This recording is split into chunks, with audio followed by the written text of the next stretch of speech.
Good morning, my dear students. Again, welcome back to your history class. And the chapter which we were doing in the previous class was this peace settlement after the First World War.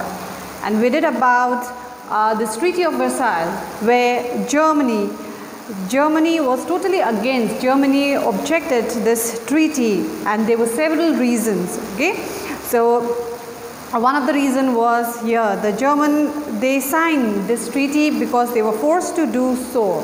Okay, and they believed that this treaty was it was forced on them by the Allied powers. So it is also said that it was a Machiavellian treaty, which means that attempting to achieve the goal by cunning method. Okay, and this treaty was just one-sided. It just looked into the benefits of the Allied powers, okay, and not to the benefit of Germany. It was unjust. It did not give justice to Germany. And again here, Germany had no moral obligation. Again, Germany, she did not sign this treaty with her consent. It was forced.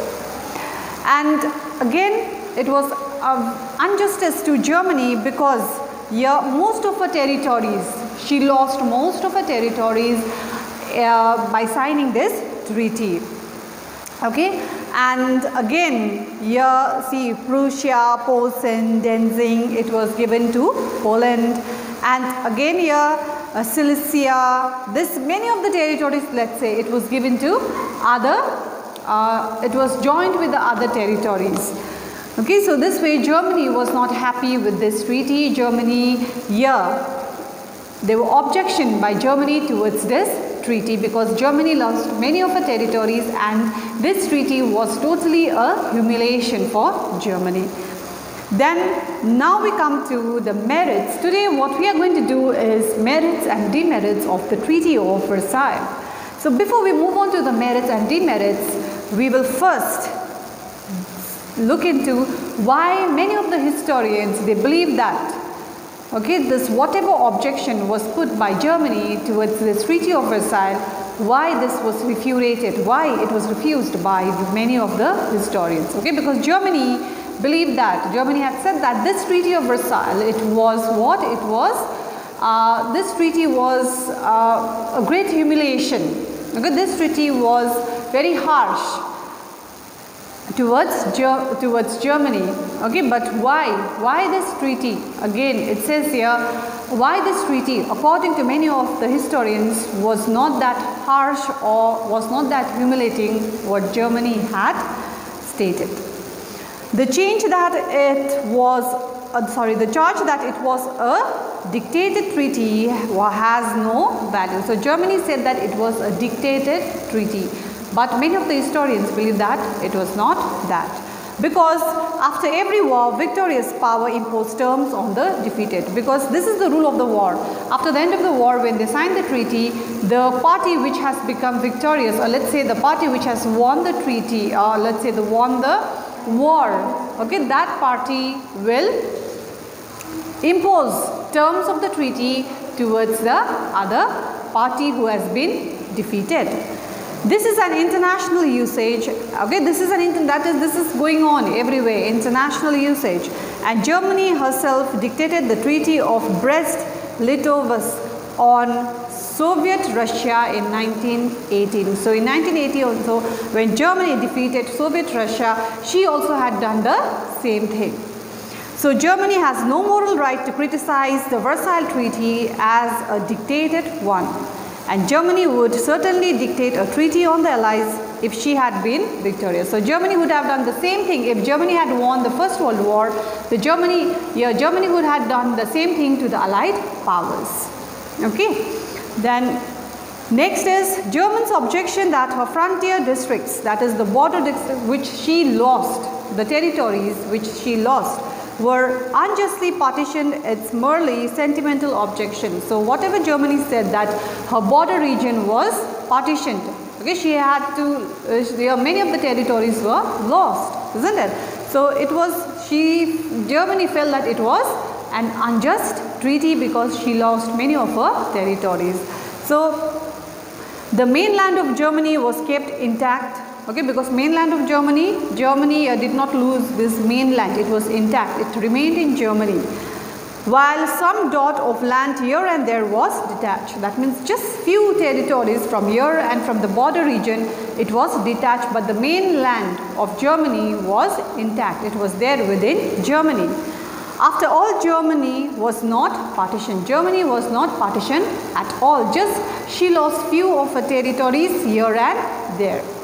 She was kept as an united, independent, sovereign country in spite of her war guilt. But still she was independent, sovereign, and she was united even though she was guilty of the war.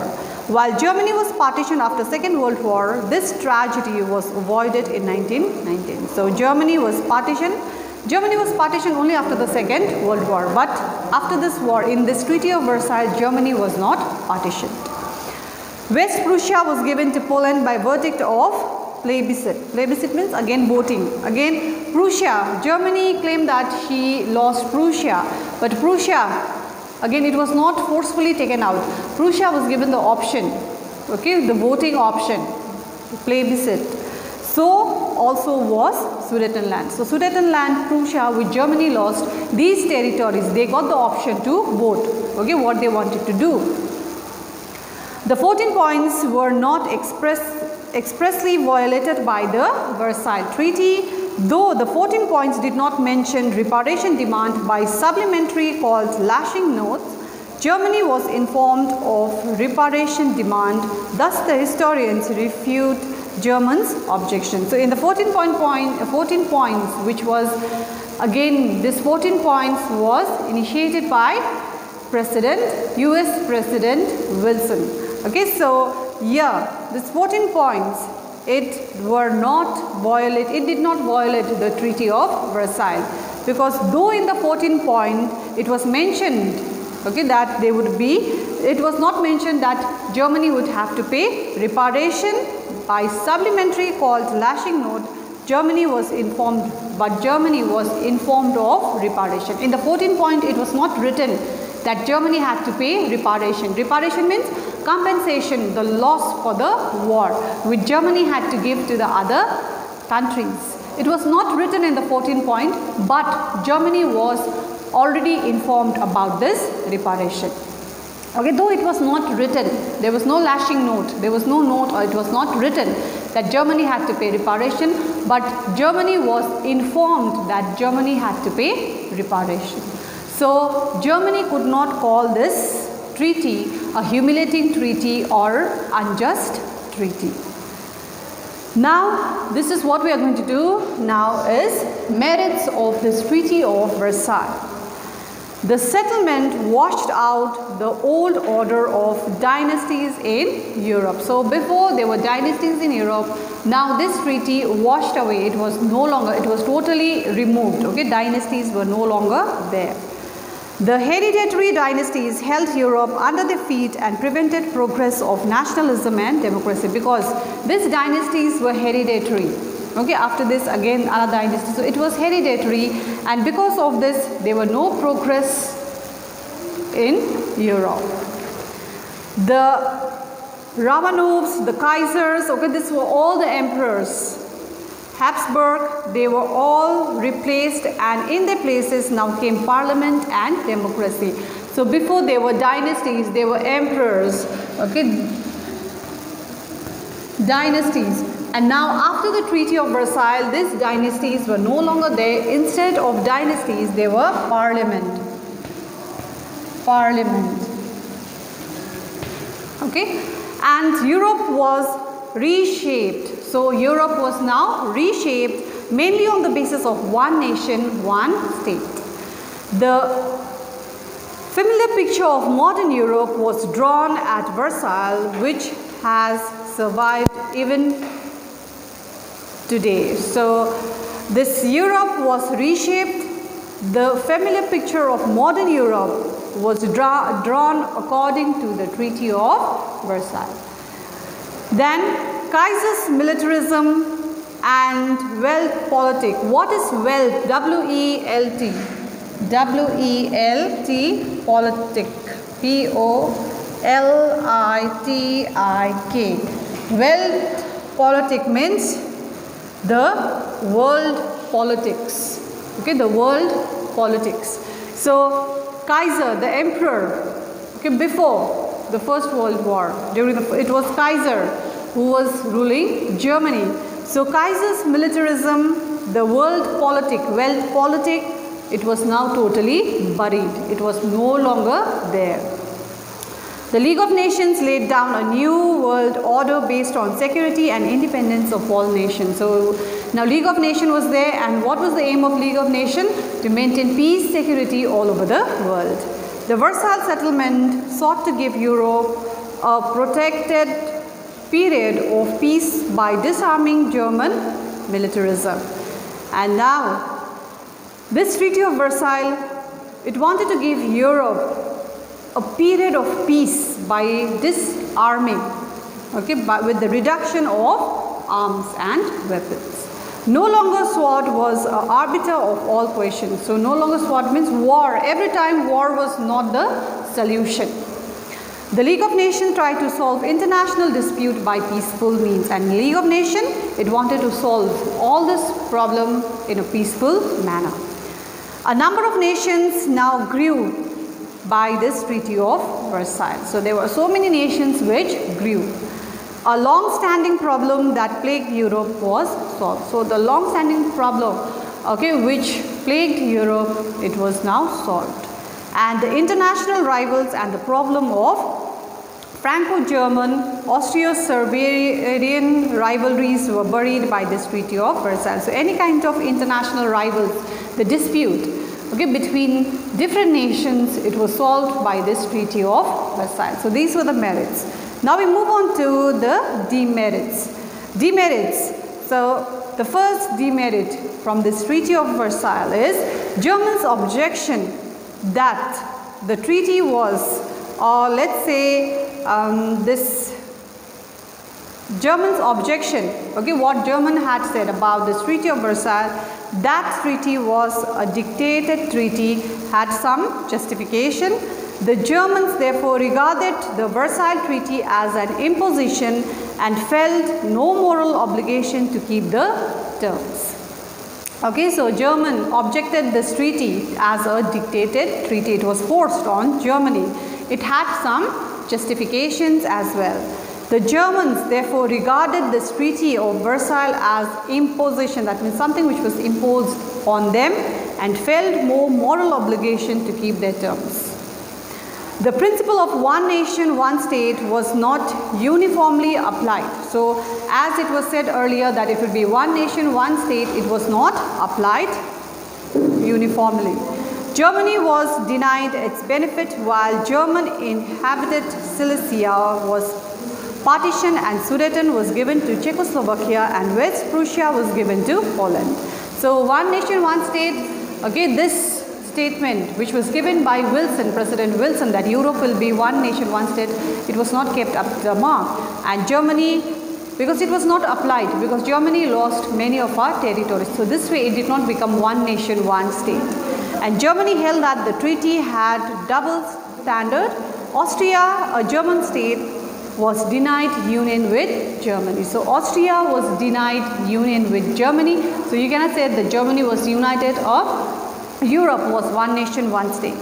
The reparation demand from Germany was just injustice. The reparation, huge compensation Germany had to pay the other countries. So this was unjust.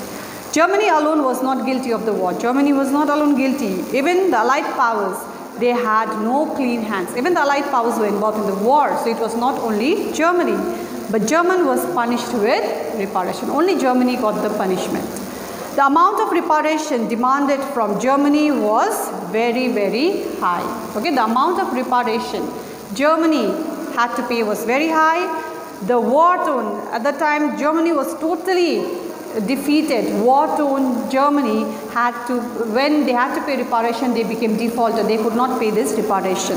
And taking this advantage again, what happened? France, okay, so occupied most part of Germany. Okay, because Germany could not pay the reparation, and France, okay, they captured most of the territories from part of, let's say, Germany. And the Versailles settlement failed to create a true balance of power in Europe, so it collapsed. So this Treaty of Versailles, it collapsed within 20 years. And no treaty in history was so short-lived. And it also dissolved the three empires, the Ottoman Empire, Austria-Hungarian Empire, and the Tsarist Empire. So most of the empires, it totally collapsed. And the next point, the two major powers, again here, were not invited in the peace conference, that is Germany and Soviet Union. And these two decisions were a blunder. Okay, Germany and Russia were not invited for this peace conference, and this became a blunder.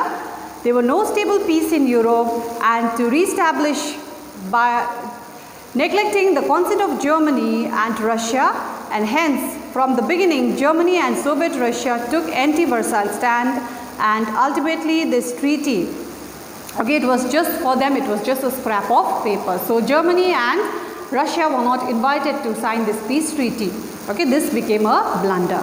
And the refusal of USA Senate, okay, Senate is one of the house of the parliament in USA, they ratified this Treaty of Versailles was another, they said that this Treaty of Versailles was another calamity, and USA's non-participation and Russo-German active opposition soon sent this treaty to burial ground. That means USA did not take or did not participate in this treaty. Okay, and moreover Italy also remained disgruntled. That means they were unhappy. So Italy also was unhappy because many of the demand was not fulfilled by this treaty, and this treaty created small problems in Europe.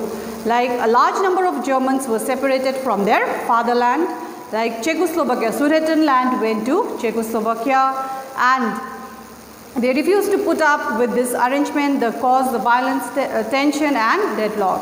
So again in Europe had mixed population. So Europe had mixed population, and it was not easy to draw the frontier of Europe, and this became a problem which created a lot of problem in Europe.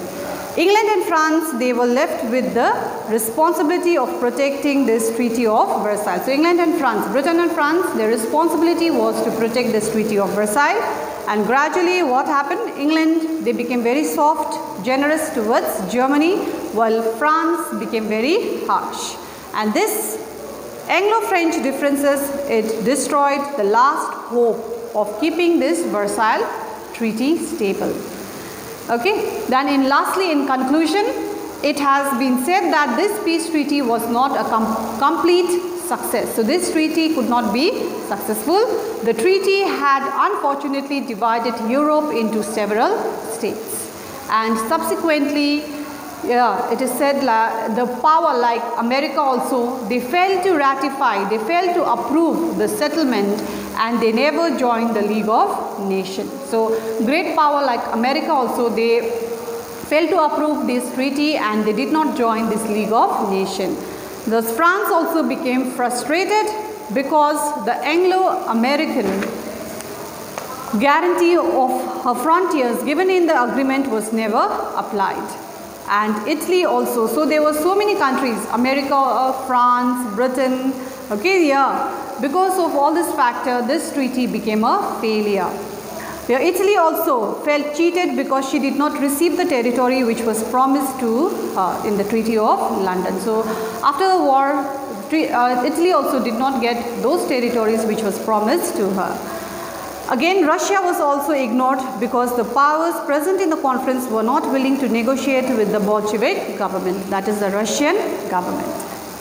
And Germany on the other hand, again became weak, but very soon became strong enough to create trouble. So Germany after the war had become weak, but again Germany started to build army, and it was again slowly coming to power, and as a result it became difficult for the powers to apply this term fully. So this term of the treaty could not be applied, and it became a failure.